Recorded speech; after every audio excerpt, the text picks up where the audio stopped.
Hello, good morning, everyone, and welcome to the workshop on effective legal frameworks for building the digital economy. And I trust that everyone has had a good cup of coffee this morning. We're looking alive and excited for the day ahead.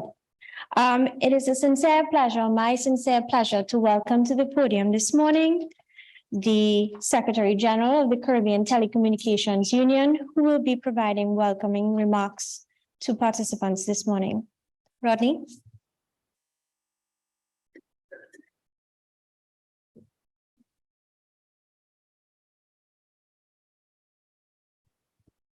Good morning. I want to welcome all of you, and in particular, the Honorable Dale Marshall, the Attorney General and Minister of Legal Affairs for the Government of Barbados. The Honorable Grenville Williams, also the Attorney General and Minister of Legal Affairs, St. Vincent and the Grenadines. Mr. Chris Southworth, Secretary General, International Chamber of Commerce. Mr. Paulo Kautoke, Senior Director, Trade, Oceans and Natural Resources, Commonwealth Connectivity Agenda. Other senior government officials, members of the CTU, the Commonwealth Secretariat, our distinguished participants from the International Telecommunication Union, distinguished speakers, sponsors, members of the media, ladies and gentlemen, good morning and welcome to this three-day workshop on effective legal frameworks for building the digital economy. It represents a collaboration between the Commonwealth Secretariat, many months of hard work with Vashti Maharaj, who's with the Commonwealth Secretariat, and the CTU team to really set the context for how do we build a digital economy? What is the legal framework? What pieces of legislation, what regulatory framework do we need to drive digital economies?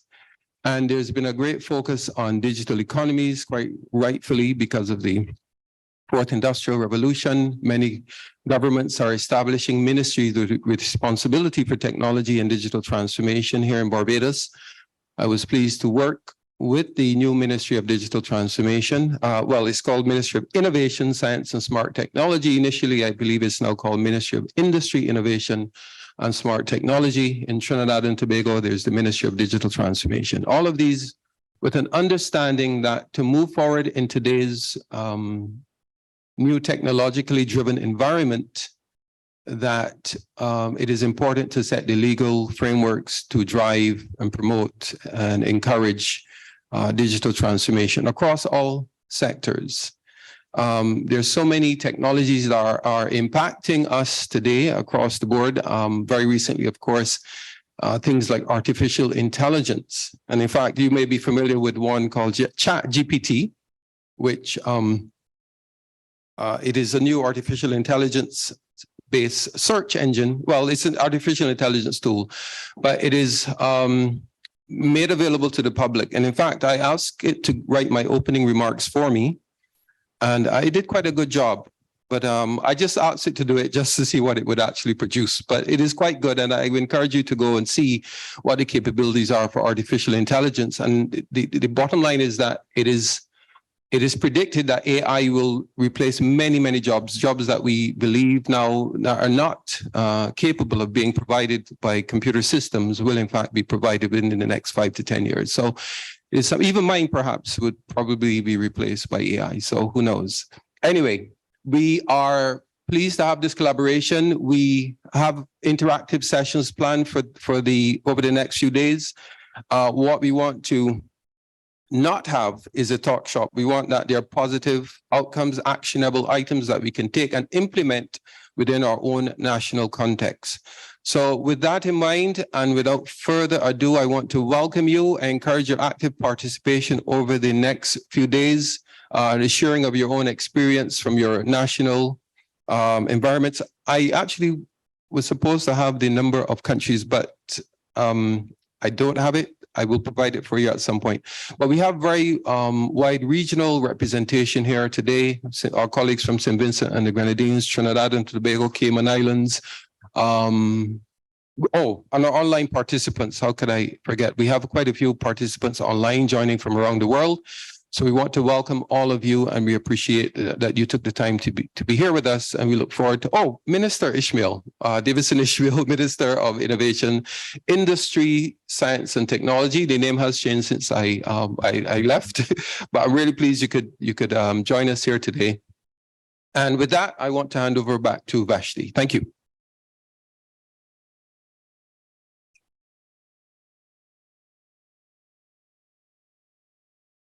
Thank you very much, Secretary General.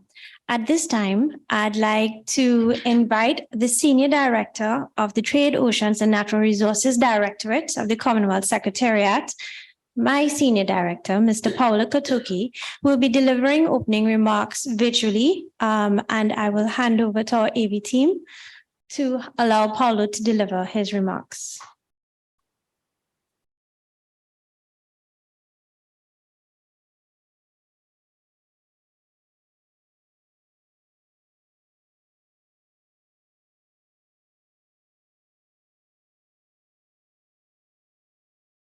If you can give me a few minutes so that we can get him to join us. He is online.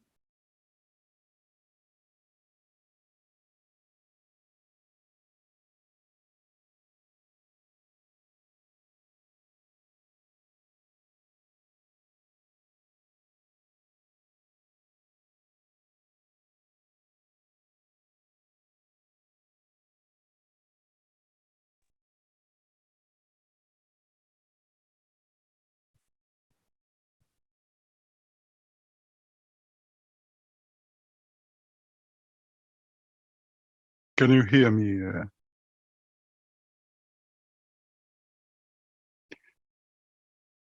Good morning, Paulo. Thank you so much for Morning. joining us. Can you hear us? Yes, I can hear you. We do not seem to be hearing you. I think we just need to have the team. Can you hear me?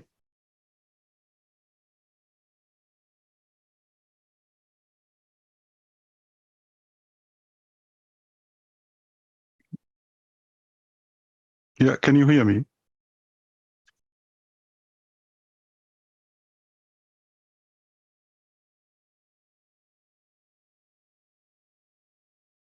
All right. We should be able Okay. to hear you. Thank you. Thank you,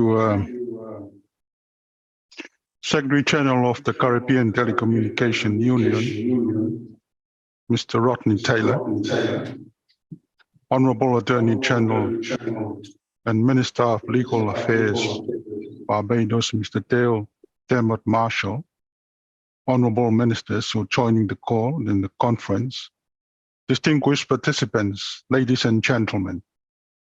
It gives me great pleasure to welcome you to this workshop on effective legal framework for building the digital economy.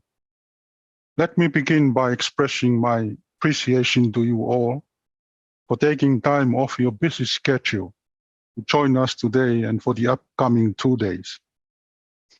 The Commonwealth Secretariat is aware of the growing importance of creating strong and resilient digital economies within the Caribbean and correlative need to create an adequate enabling environment through the creation of effective and cohesive legal frameworks.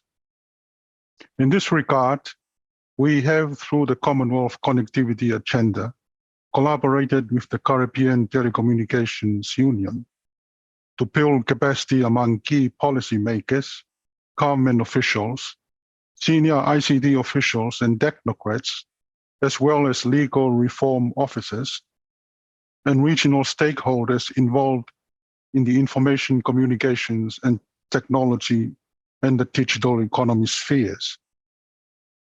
The Caribbean community, the CARICOM, is the oldest surviving integration movement in the developing world, comprising 20 countries and home to approximately 16 million citizens, 60% of whom are under the age of 30. As a region renowned for its vibrancy and resilience, the Caribbean has certainly risen to the challenge in the wake of the global pandemic and recent international trade disruptions by placing digital transformation at the forefront. Such regional commitment has been evidenced by the unanimous agreement of the CARICOM Ministers of ICT in February 2021 to accelerate the region's digital transformation.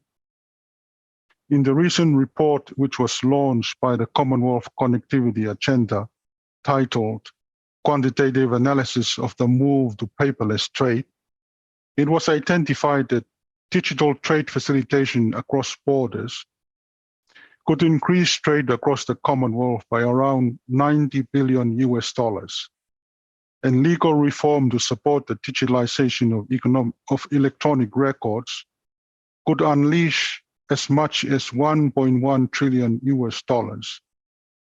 bringing the total benefit from paperless trade to nearly $1.2 trillion by 2026.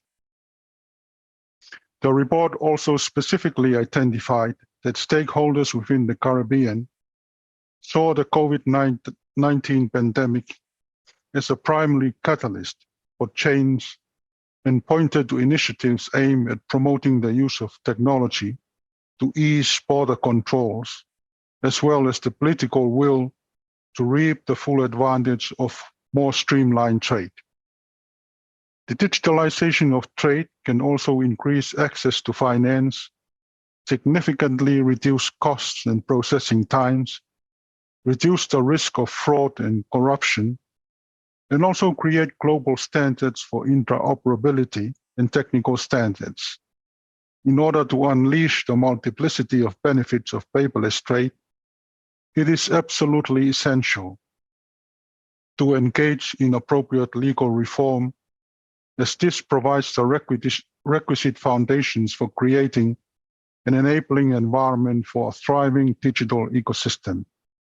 Mindful of this, we at the Secretariat are here to provide the necessary support and assistance in the region's legal effort. We are pleased to be partnering with Caribbean Telecommunications Union in the hosting of the workshop, and are also very fortunate and appreciative to have several trusted partner organizations on board, such as the International Chamber of Commerce, United Nations Capital Development Fund, CARICOM Competition Commission, International Telecommunications Union, CARICOM Impex, UNCITRAL, British Standards, who will identify best practice standards as well as elucidate upon their experience with other regions. The agenda for the workshop covers a broad range of topic areas, focusing on key legislative building blocks in national frameworks that support the digital economy, as well as international perspectives on building the digital economy. And in this regard, I would encourage you to become immersed in the wealth of information to be imparted, with inquisitive approach to its inculcation towards building resilient digital economies within the Caribbean. On this note, I would like to wish you a productive and fruitful workshop ahead, and to participate at this very positive way will positively pave the way for further collaboration with the Caribbean Telecommunications Union in promoting the development of a resilient digital economies. I thank you for your attention.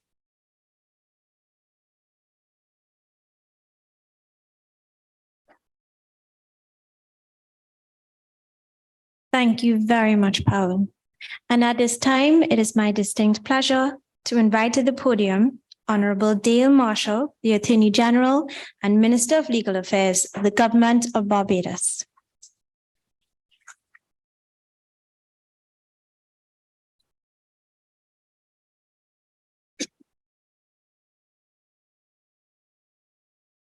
Well, we're off to a fine start. Good morning, everyone. When the practice of saying protocol having been observed first came up, I was dead set against it. I felt that each speaker should pay tribute to all of the important guests there.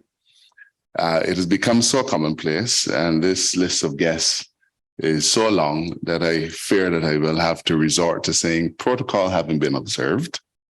Good morning.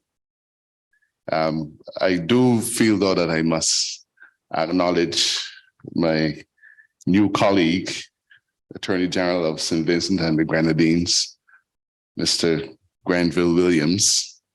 It's funny how life goes. There was a time not long ago when Mr. Williams would have called me sir and saluted. And now the tables have certainly turned, but let me welcome you to this very important and august office. Let me also pay tribute to my ministerial and cabinet colleague, Mr. Davidson Ishmael, who probably should be here giving this speech instead of me.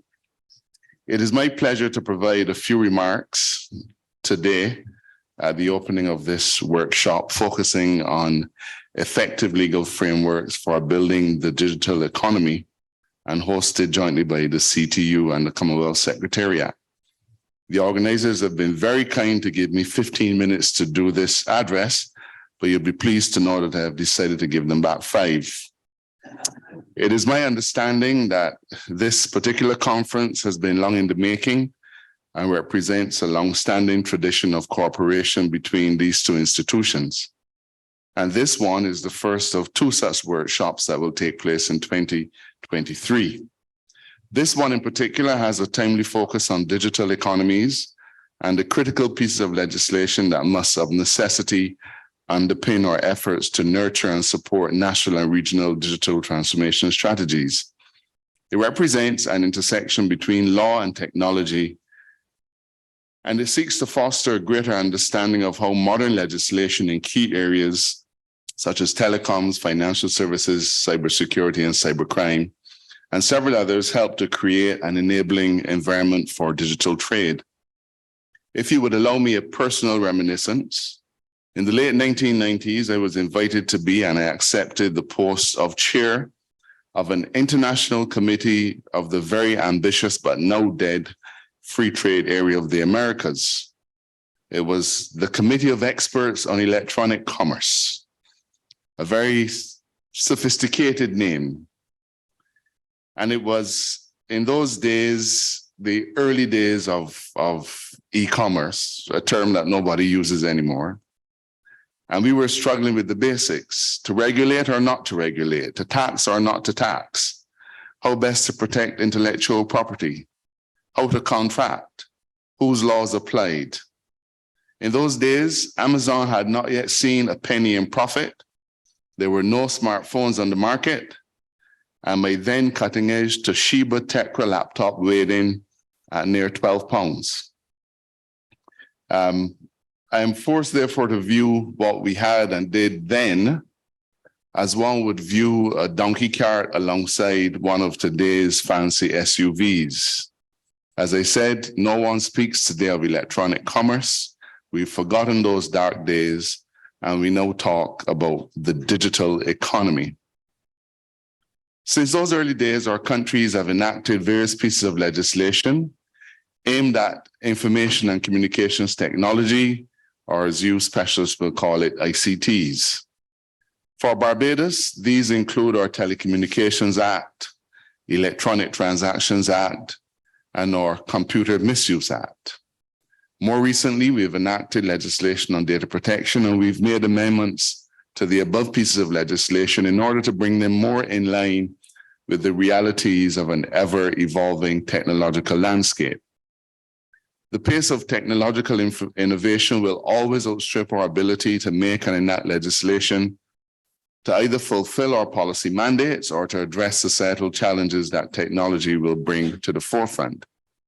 Areas such as cybersecurity and cybercrime, artificial intelligence, fintech, and others can rightly be seen as highly technical, requiring specialized knowledge of the terminology and the potential impact on our respective national economies and on our societies. But having said that, legislation that will stand the test of time has always to be technologically neutral and should not be overly prescriptive.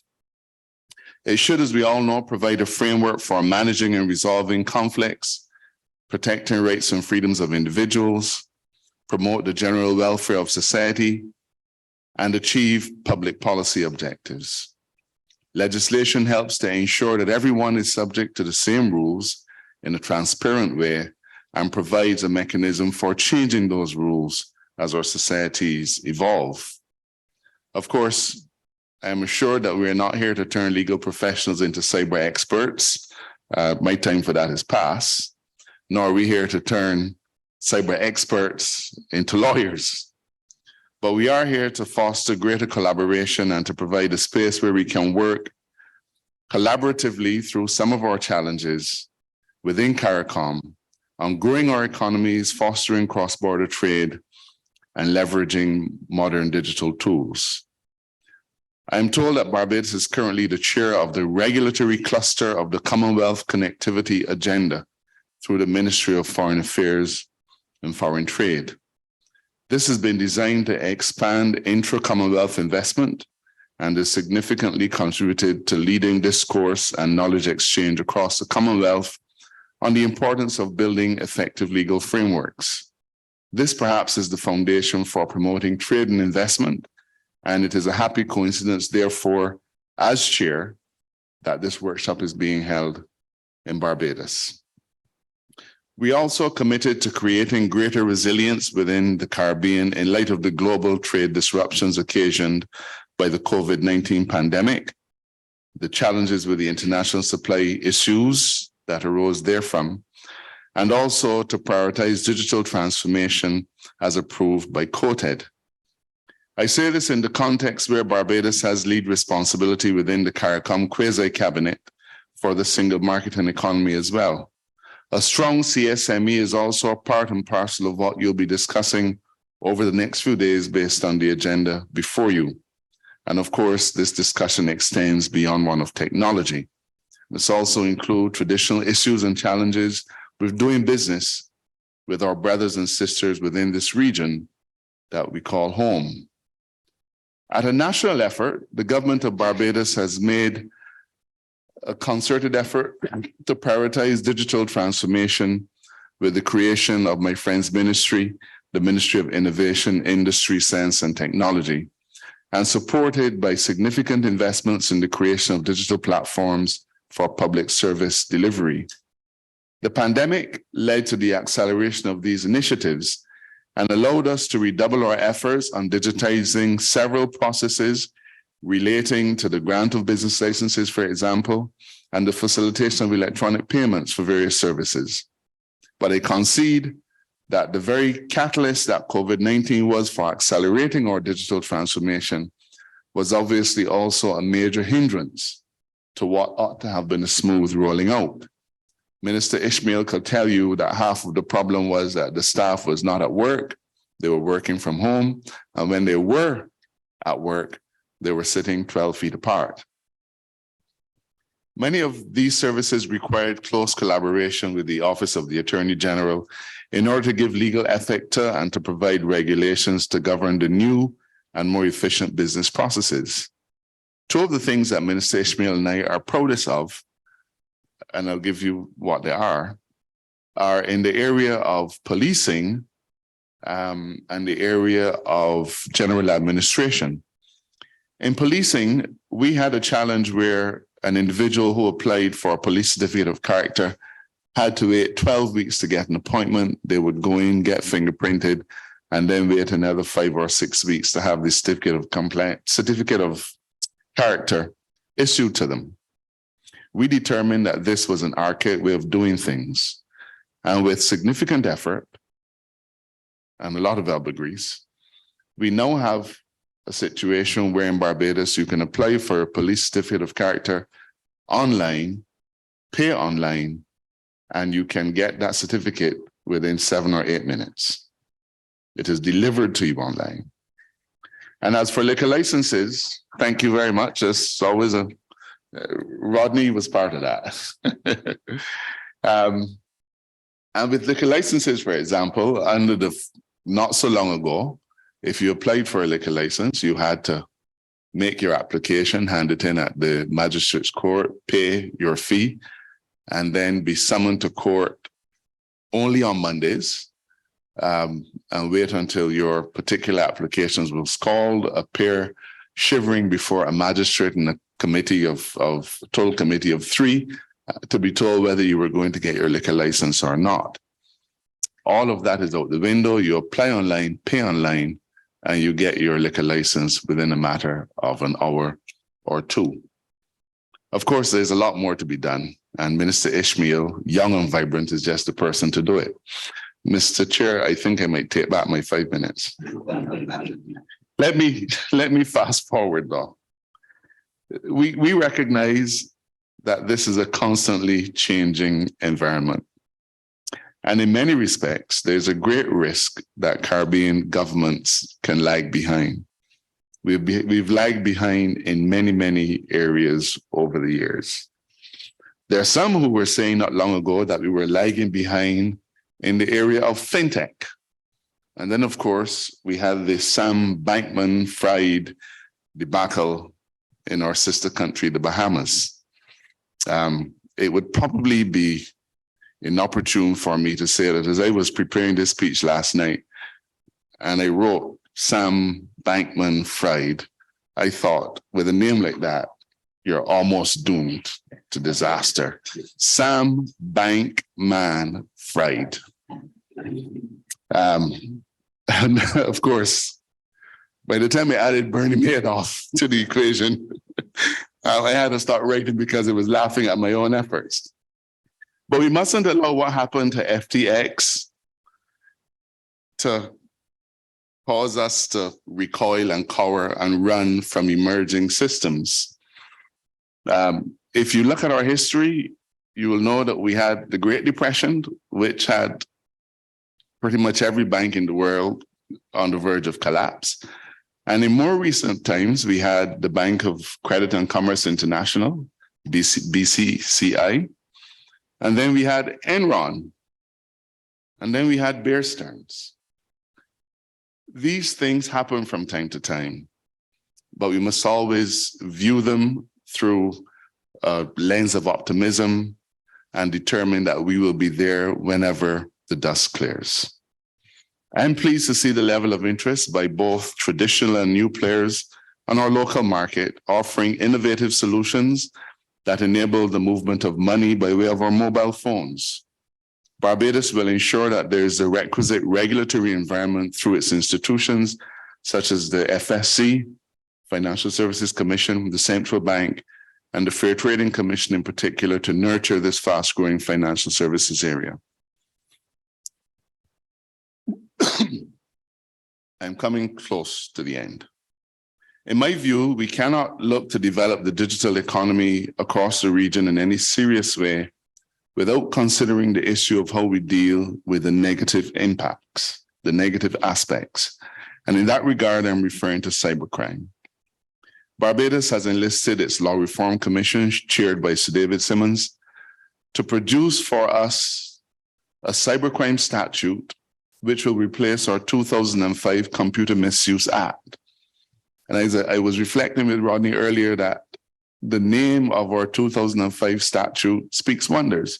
It is called the Computer Misuse Act. That was its focus, how people misused the technology. But it didn't get into the specifics. It didn't get into the nitty-gritty. It was a very general statute prevalent at the time. But as time moved on, we recognized how poor it was as a statute to govern criminal behavior. Our new statute, when passed, will provide specifically for the combating of cybercrime in all of its iterations, from illegal access to computer systems, to computer-related fraud, to child pornography and child grooming and cyberbullying. And all of these things we try and contort ourselves to see if we can fit it into something now called computer misuse. And we haven't been very successful. That particular draft statute is now in the hands of my ministerial colleague, and I expect that we will have it in Parliament within the next 2 months. And as a senior minister, I know he's taking that as a directive more than as a hint. Let me close by welcoming all of you to Barbados. And I invite you along the way to spend a little bit of time enjoying those things that we have to offer. But as you do that, please keep in mind what you are here for. I applaud your focus on international best practices, as evidenced by the many international and regional experts who will be presenting on our agenda. I hope to have the opportunity to sneak back in and sit in the back and sit and understand the technological side of what I do. We must, of course, focus on what works best for each country based on our needs and based on our capacity. And we also have to look at how within CARICOM we can harmonize our approach to these issues. Thank you for your attention. Thank you for your invitation. I hope that my few words will last you a little bit longer than your morning break.